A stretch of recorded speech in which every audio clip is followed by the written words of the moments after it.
Hello and welcome to the Trending Now podcast for this Friday, January 5th, 2024, our first episode of the new year. I'm your host, Louie Butko, and coming up on today's show, in a story that has dominated the trends all week, we'll get the latest on the Jeffrey Epstein list. As a third set of documents released today, the host of Trending Now, Nicole Martin, has been on this story all week and makes her podcast debut with the latest.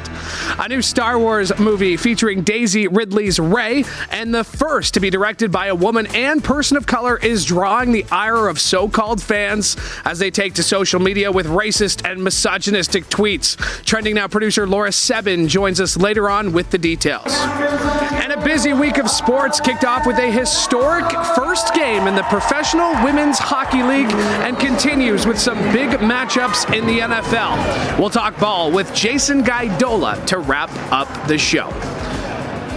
But we start with our friend Nicole Martin making her podcast debut on the show that she launched. And I do have to say, when you and Laura pitched the show, yes, a podcast was a part of it. It was a big part of the show. Yeah, and I was sad that it didn't happen before I left on maternity leave, but I was the first, I think, to retweet. You were. Podcasts are happening. I was like, yeah, making it happen. So it'll be 1 year in February since we've started. The show launched in October of last year. Yeah, so it took a couple of months for us to get this show off the ground. I was saying to somebody the other day, the first podcast I did, I was like leaning on the sports desk with a VJ microphone into a camera. The levels were awful. Now we got this beautiful set. I mean, Mike Corson, we got a real director in this control room.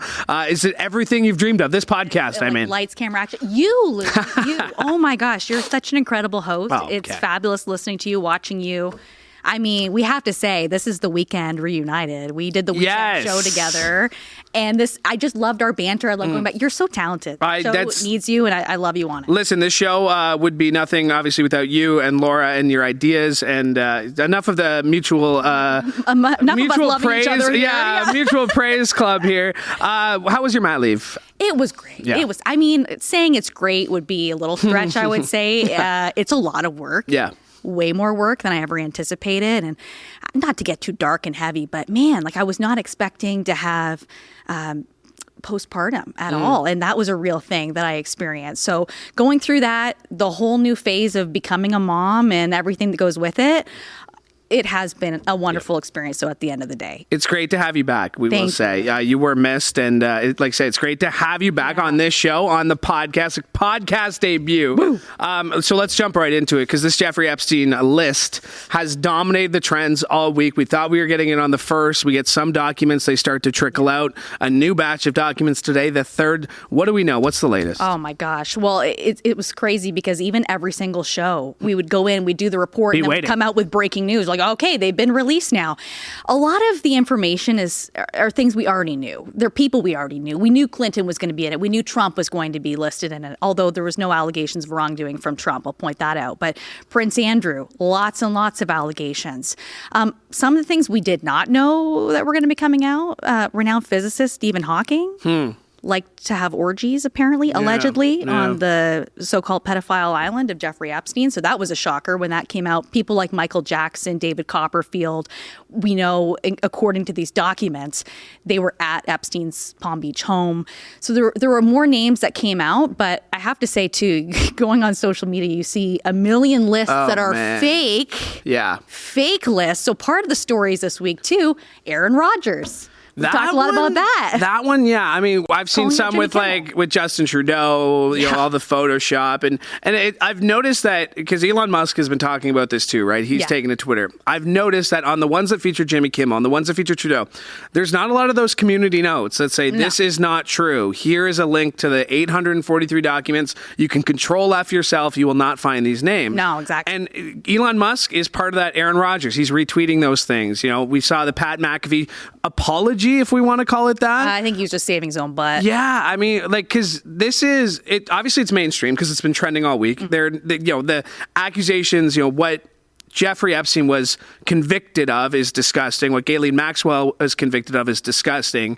But there's a lot of speculation. And with this list, it just continues that speculation, doesn't it? Well, it really does. And I think the one really tough thing is that Epstein had a conviction, but it was in the early 2000s, and some downgraded charges there. Really, the whole front of this, the fact that this was a real child sex trafficking ring, that was supposed to go to trial, and we know that Jeffrey Epstein died, and the reports have all suggested it was by suicide. And so all of those victims, we know over 500 victims, never really saw their day in court against Epstein. So a lot of the lawyers we've been speaking to this week have said this might be the closest thing that they will get to closure by the release of these documents. And it really gives you some nitty gritty of the circle that Epstein had, the way that they use money and power to continue this for all of these years. And Ghislaine Maxwell, yes, she was found guilty, convicted, I think, on 5 of 6 counts. She's serving 20 years in jail. She still denies any wrongdoing. But that might be the only other piece of closure that they have, is that the co-conspirator is in jail where she belongs. Yeah, I mean, just the conspiracy theories that have, basically since the day Epstein died in prison have been nonstop. And anytime you see a name, it continues that conspiracy theory. I mean, we can say one of the videos you did on Monday on the release of the list was one of the most viewed within 24 hours. It was one of the most viewed videos we've put on Trending Now YouTube. 500,000 views within 24 hours. Is it? Yeah, over 20. We're closer to 1 million. Close to 1 million. I mean, like, people, why do you think this interest is here? Because it's such high profile people, because of social. I mean, I don't think this story gets the legs it does 20 years ago without Twitter and without the mix of conspiracy theories and, the operatives who are out there putting this false narrative out there. I think this is so high profile because of the people involved, because of the allegations against the people involved. We have organizations that are running countries. We have Clinton's name listed over 73 times in the first batch alone. And some of those allegations were quotes saying, Epstein apparently was quoted saying that he liked them young. We have pictures of all of these high-profile politicians, former President Donald Trump, hanging out with Epstein and Ghislaine Maxwell.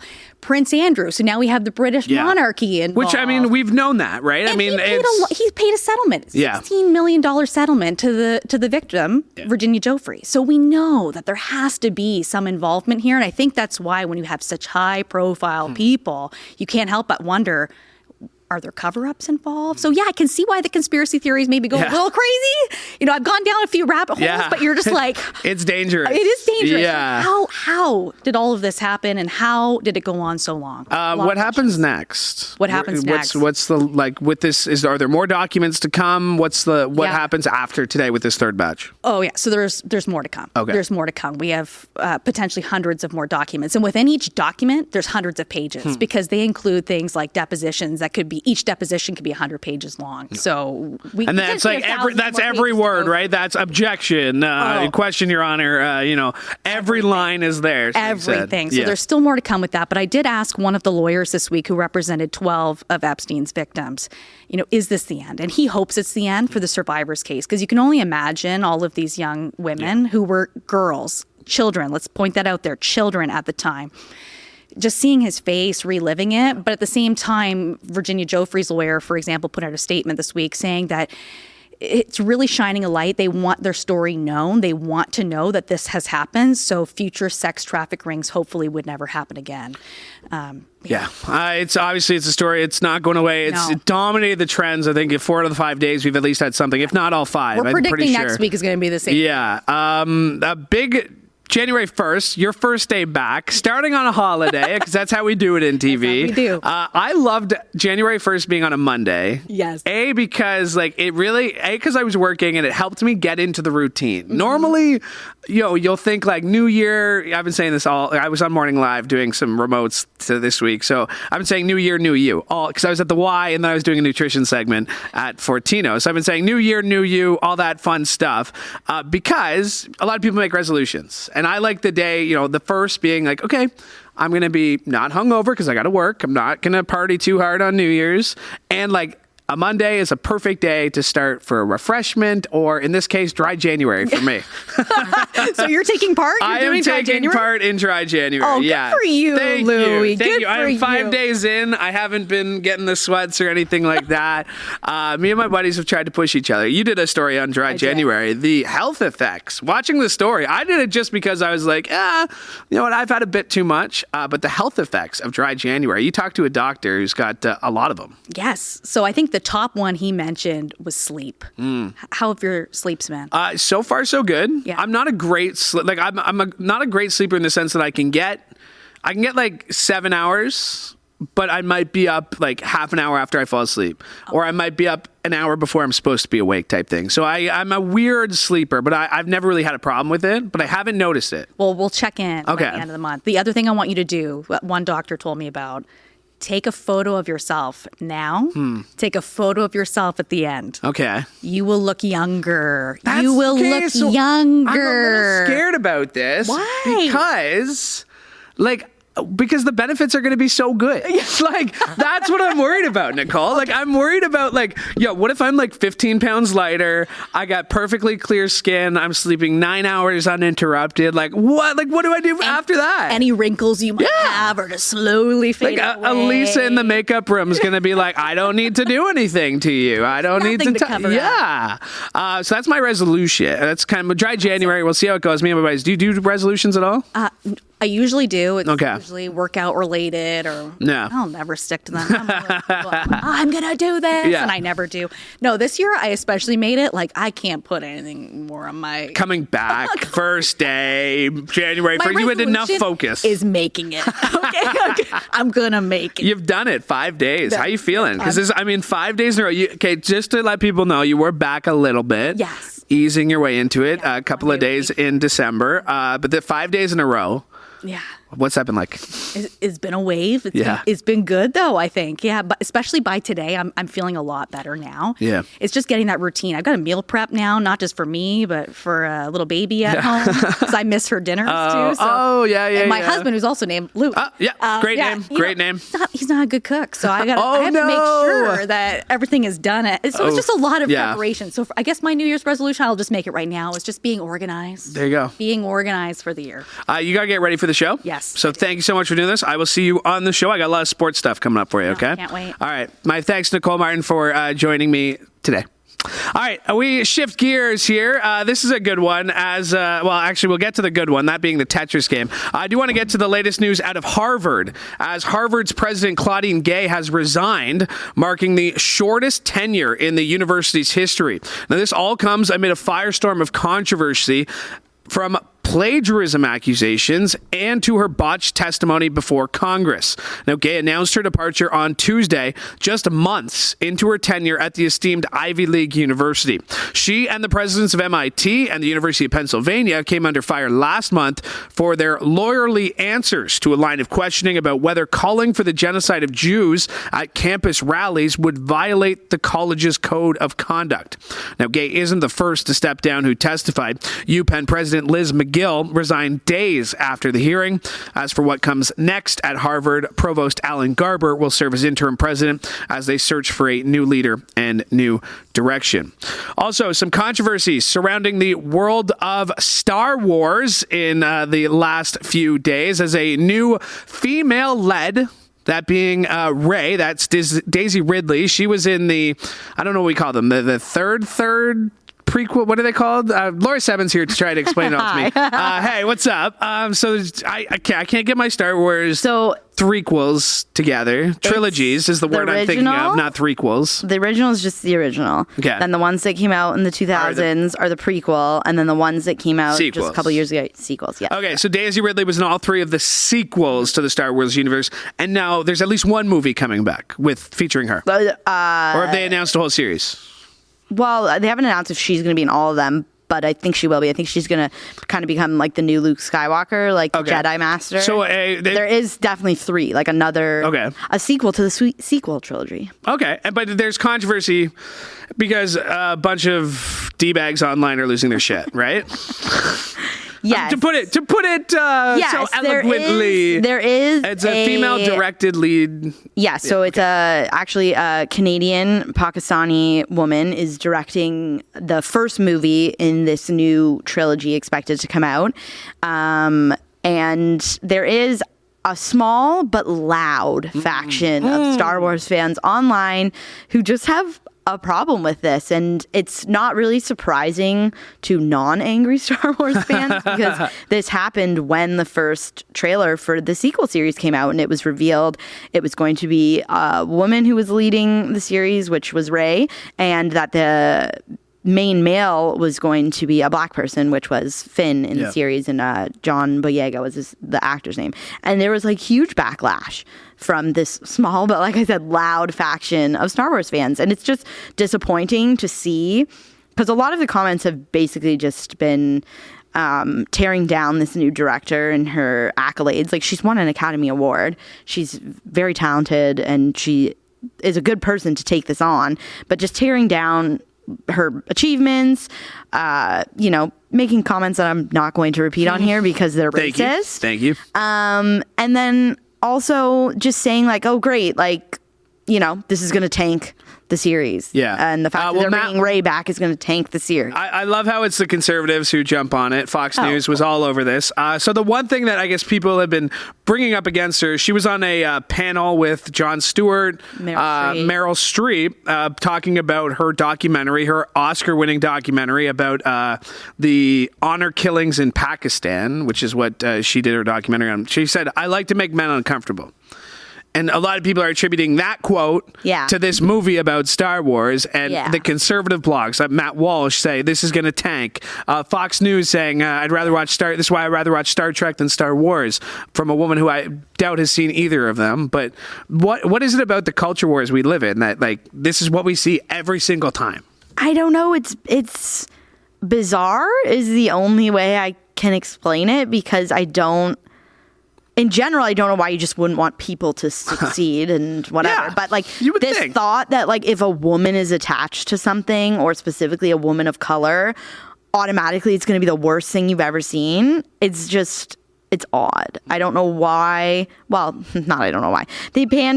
Those types of people pander to a white audience. And when they feel that white audience is not being served, then they get up in arms about it. And here's the thing. I'm going to get into this when I talk about the PWHL, because the amount of like garbage, like nobody cares, nobody's going to watch. Here's the thing. Like, not everything is for you.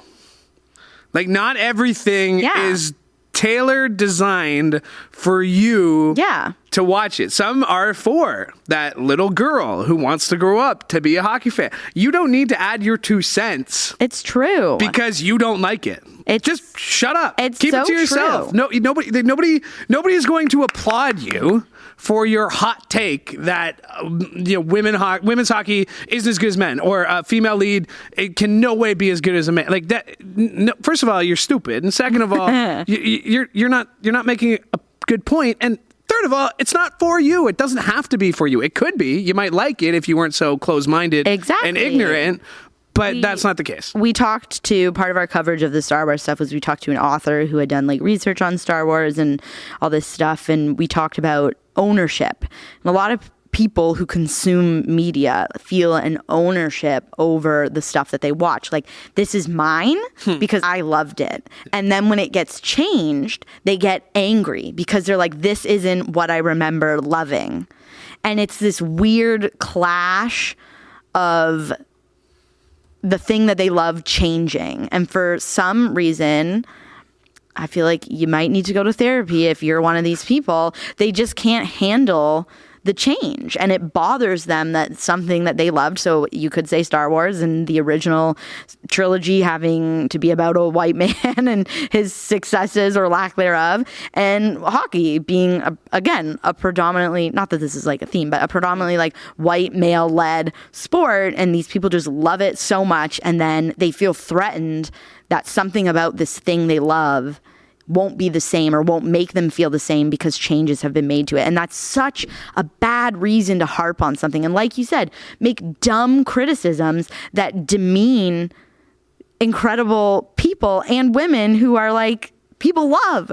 You saw those sold out crowds at the PWHL. Like, it's disappointing that there are people who want to cut down these awesome celebrations. Yeah. I mean, and, I think we have a story about it today. Joanna was writing the reel about the Peloton instructor shitting on Christopher Nolan's movie while he's in the class. Like, hey, what are the odds that, Christopher Nolan takes this class? These Peloton classes go out to millions of people. All she's saying is, like, those are 2 hours of my life I'll never effing get back. But, and, like, you don't need to act, like, we don't need critics for everything, especially in the world. And, like, maybe it's my New Year's worldview. Maybe it's the 5 days of dry January of, like, my whole attitude is shifting. But it's like, man. I'm a changed man. I had a lettuce wrap today for lunch. Who am I? Who am I? Right?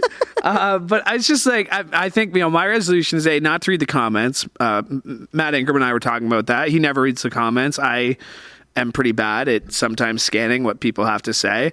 But I think, like, just the negativity that people go into life with these days is really, really disheartening. Some stuff is open for criticism, others isn't. Like, if a movie is open for criticism, if you didn't like it or you liked it, in terms of the Star Wars thing, the movie hasn't even come out yet. So, like, give her the benefit of the doubt, and then.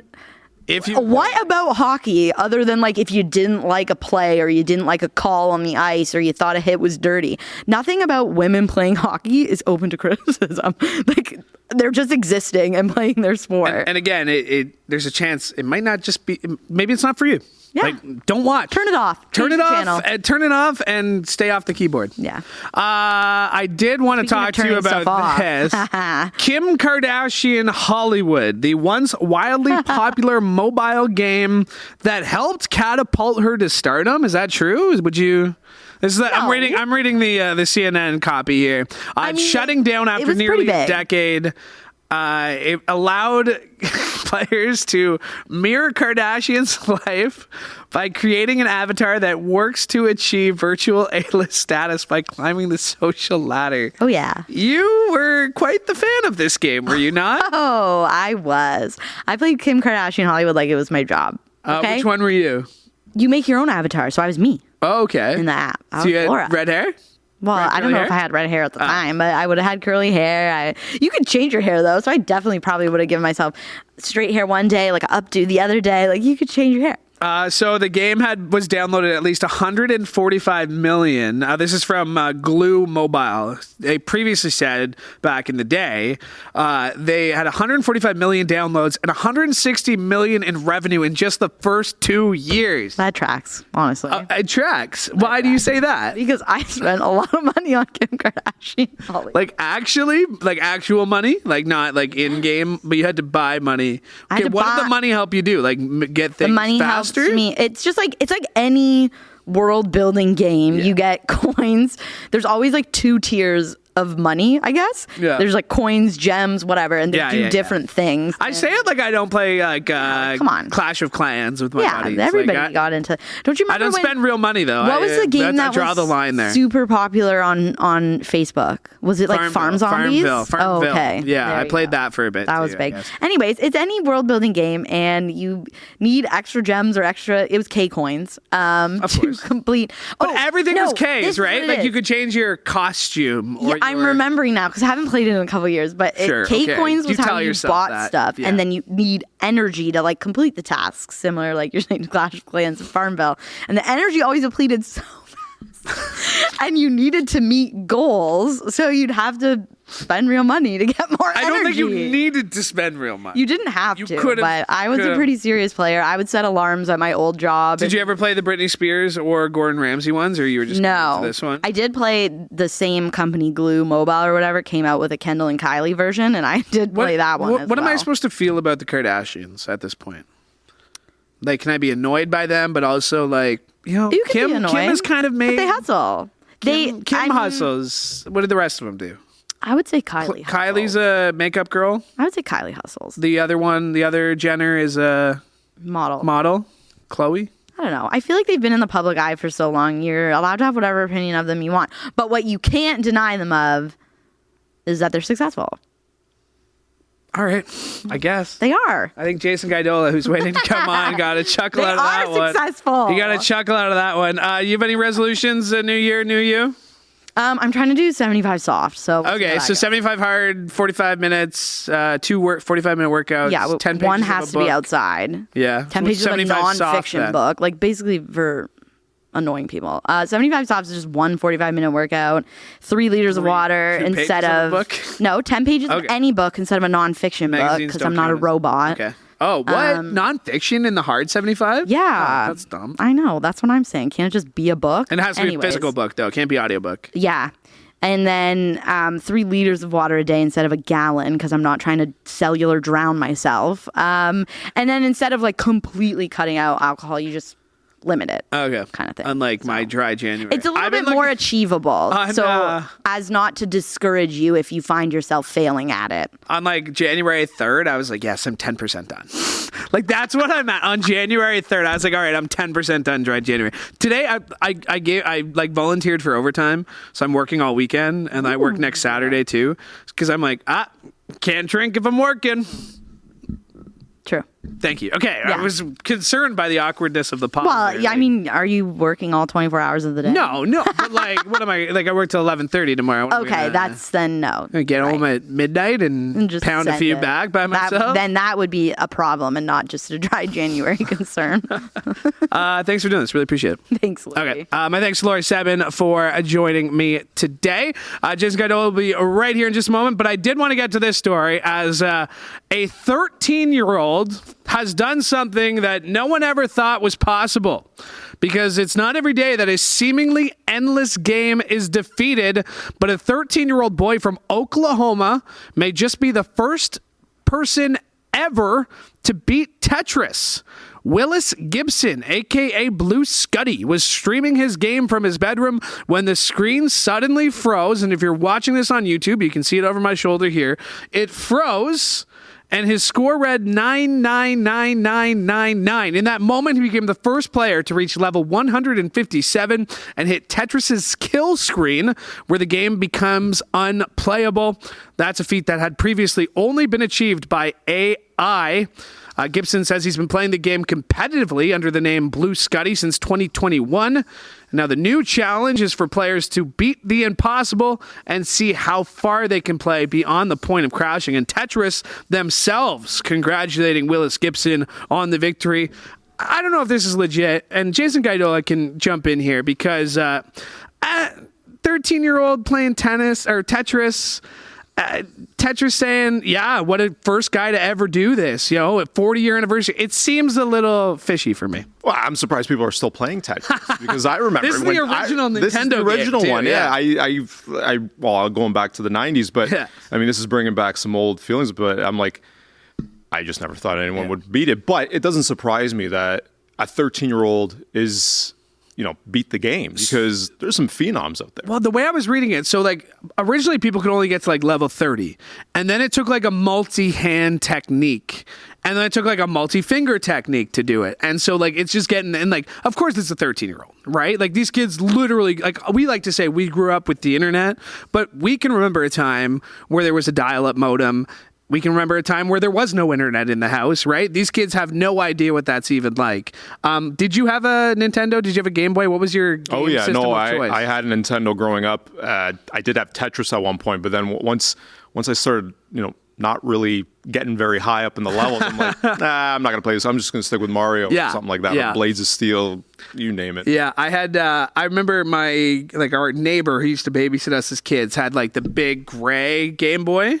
And then when I was 10, I got a Game Boy Color, a purple Game Boy Color with Pokemon, and it was the best gift I had ever gotten. Yeah, very popular. There's still pictures of me, like, clutching it. Speaking of games, I want to get your thoughts on this, because the PWHL made history on Monday as the puck dropped on the inaugural season. It saw Toronto go against New York at the Mattamy Athletic Center on Carlton Street, that being the Maple Leafs Garden. Ingersoll's Ellis Shelton scored the first ever goal in the league. Nice to see this. A women's league, we've seen this before, but this one seems like it's going to stick. I think it's going to give its best shot. Mm-hmm. I'm in the realm where starting a sports league is seems like the hardest thing to do because it's like starting a business. Not many of them succeed, but I think the way this is set up, it looks like it will stick around. I mean, how do you define success? I don't know. That's pretty subjective. But in terms of like sticking around for at least if it makes it up to 5 years in, then it'll probably stay around. I mean, only because it has one big rich owner who owns all the teams. The marketing kicked off really well. You couldn't ask for a better start. You look at the television production from what I saw, and and the crowd out in Ottawa. So these are the type of things that you want. And I think and it goes back to conversations we've all had as sports fan, whether it was sports fans, whether with you or with Bubba O'Neill.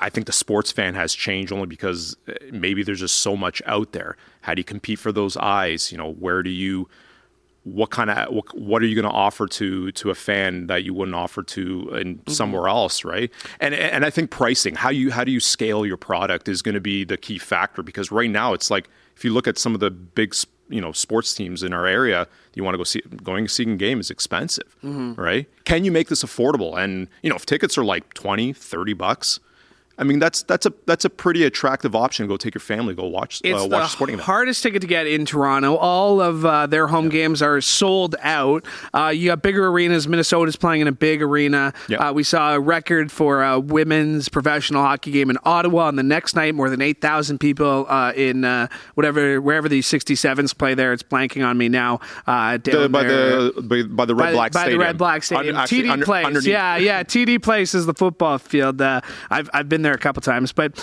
you mentioned the owner, Mark Walter. The Mark Walter Group is the owner. Mark Walter has a privately held global financial services firm with more than $325 billion in assets. So we talk about the money, and there was a man, Stan Kasten, who was there.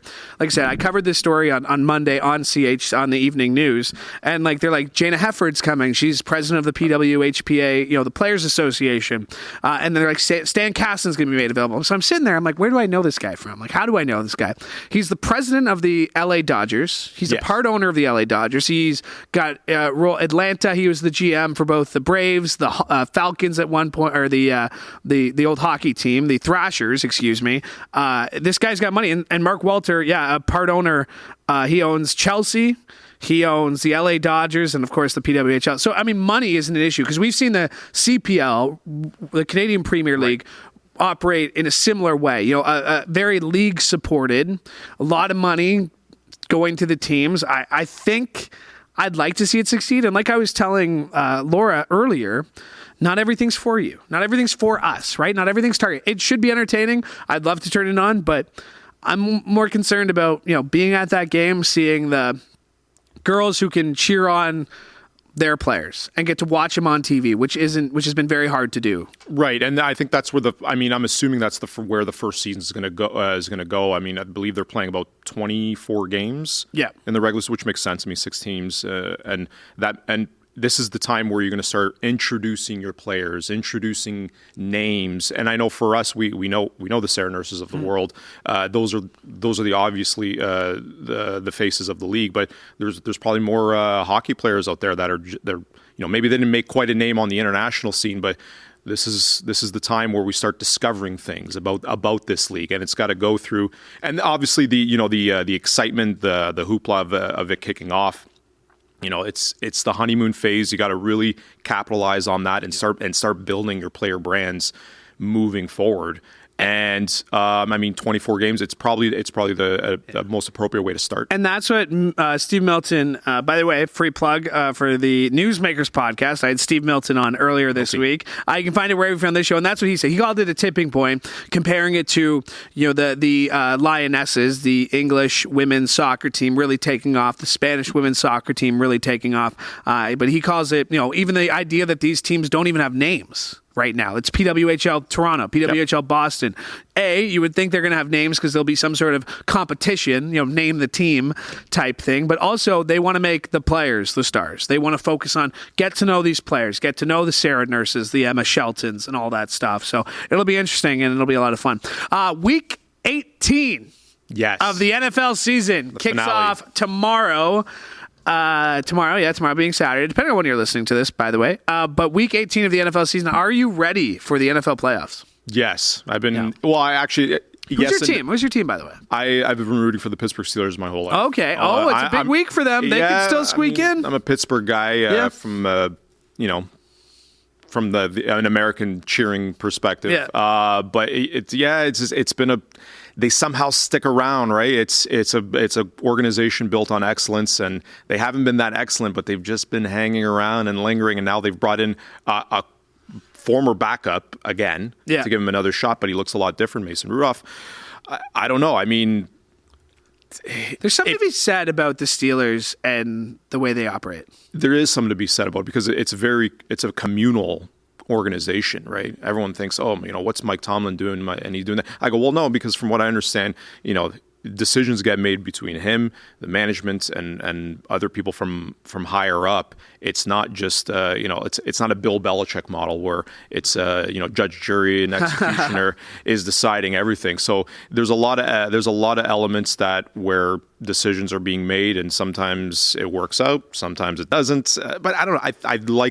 I still like the way they operate, the way they've always operated, because there's been more successes than failures. They still draft pretty well. We saw Travis Kelce this week on his podcast talking about Mike Tomlin and the fact that for the 17th straight season, he will have a non-losing season. Right. He'll finish at least, above 500 once again.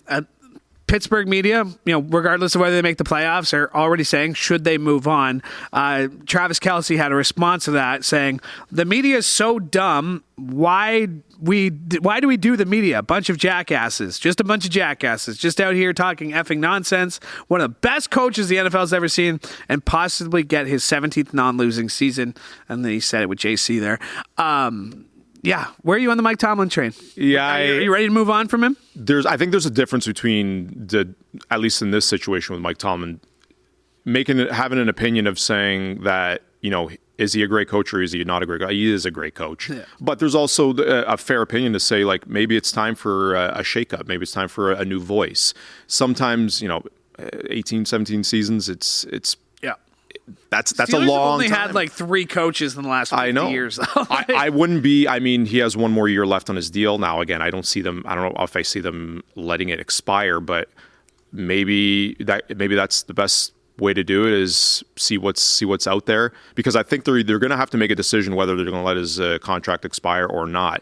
The bottom line factor is that I still think I think the organization needs to give him a little bit more say on who to bring in on his coaching staff. At least that's what I believe it. Well, where this team could have been had they moved on from Matt Canada a little bit earlier.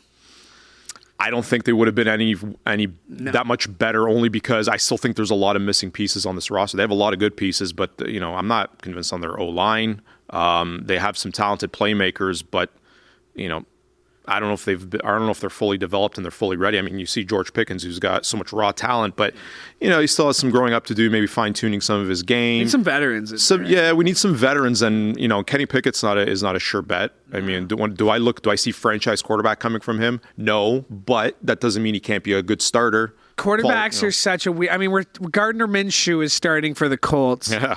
Against C.J. Stroud for a spot in the postseason. C.J. Stroud's a great story. 2nd overall pick. Shout out to our boy Phil Perkins, who's a big Carolina fan, who traded all their picks to Chicago so they wanted their guy Bryce Young. But this C.J. Stroud guy looks pretty good. You got predictions on who's going to win the big game? Like the big one. Who's the Super Bowl? Going into the playoffs, who do you like? The Super Bowl? What teams do you like? Yeah. Oh, geez, I don't know. Are the Ravens legit? It's easy to say Baltimore versus San Francisco, but I don't know, man. I'm telling you, I think Cleveland and Buffalo, they get into the tournament. Those are the teams. Bills have to get there first. They got to get there, but I think they can. And we've seen it done before, where a team sneaks in and all of a sudden they go on this Cinderella run. So Cleveland and Buffalo, I think, can make things interesting in the AFC. In the NFC, I think people are lost hope on the Eagles. It could be for the Niners to lose, but you never know. We could get that classic, as I was telling Bubba the other day. We could get that classic D-Boys, Niners, NFC conference game. Bring back the old feeling, because Bubba said it the other day. He's like, I don't like the NFL knows how to sell its history and its rivalries, and I think it'd be pretty box office-y match. Matt Ferrato, our evening camera director, he's saying he likes a Bills-Lions final. Of course, he's a Lions fan, but that's kind of you got a lot of work. Not a lot of work to do, but you got some work to do before the show. So I appreciate you making the time here, Jason. Absolutely. All right, my thanks to Jason for joining me today, and you know what? My thanks to you as well, because that'll do it for us here on the first Trending Now podcast of 2024. Thank you so much for joining us. Make sure you follow Trending Now on all of our social media channels. That includes our X page. I said I was never going to call it X. That includes our Twitter page. That includes our YouTube page, TikTok, and on Snapchat. And make sure to like and subscribe to CHCH Podcast so you never miss an episode of this show, or as I mentioned a little bit earlier, a brand new episode of the Newsmakers podcast with my guest Steve Milton, available now wherever you find your favorite podcasts, or go to chch.com/podcast. Once again, my thanks to Nicole, Laura, and Jason for joining me. My thanks to Mike Corsten for directing this show. Bill did graphics. Alex was the PA. And one more time, thank you for joining us. From all of us here at CHCH, I'm Louie Butko. Have a great day.